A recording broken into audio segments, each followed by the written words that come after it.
help make virtual reality more social.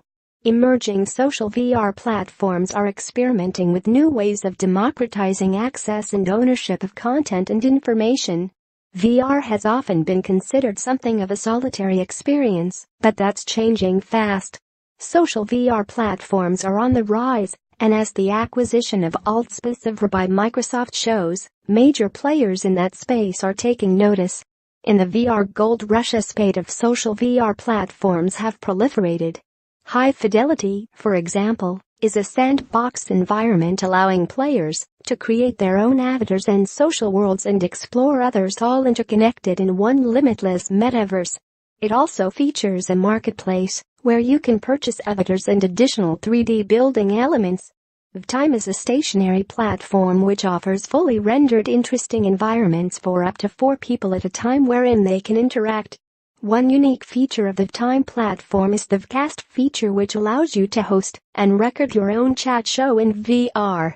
With around $1.5 million in venture funding, VR Chat is developing a sandbox platform that allows you to interact and explore virtual worlds.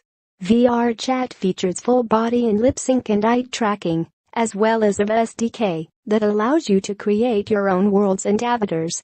Supported by $5 million of funding, Rec Room from Against Gravity has also become a popular platform for social VR recreation, featuring a games room where people can join and play games against each other in VR from all around the world.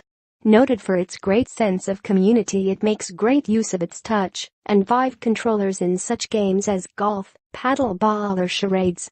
This shows how momentum is building around social VR, and although it's unlikely that such platforms will replace social media in terms of popularity overnight, the question is certainly being asked about who will emerge as Facebook of VR. With Mark Zuckerberg announcing a year ago a host of new social VR features at the Oculus Connect 3 keynote, such as the ability to create parties and rooms wherein friends can gather in VR environments, appointing Rachel Rubin, previously vice president and executive producer of The Sims 4 at Electronic Arts, as the head of social VR, and subsequently channeling $250 million into VR development, it seems clear that Facebook itself is keen to step up to that plate. Yet as the ongoing revelations about Russia's use of platforms like Google and Facebook to influence elections in the US and elsewhere show, allowing any one company such widespread reach gives it extraordinary power. And tech companies have, not so far, shown that they accept the responsibilities that come with such great power. A possible alternative? Decentralized ownership.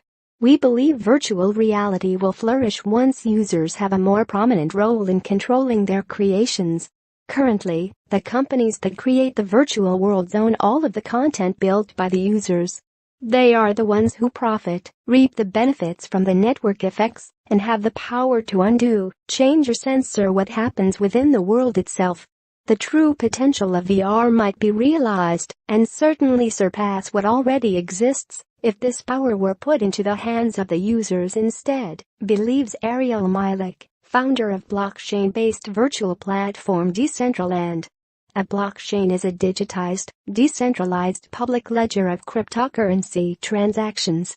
Essentially, each block is like an individual bank statement. Completed blocks, the most recent transactions, are added in chronological order, allowing market participants to keep track of the transactions without the need for central record keeping.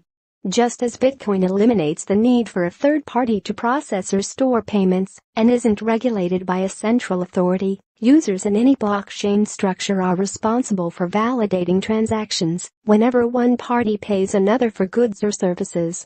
Milek says that the project began in 2015 as an open-source initiative to build a virtual world before pivoting into a blockchain tokenization model.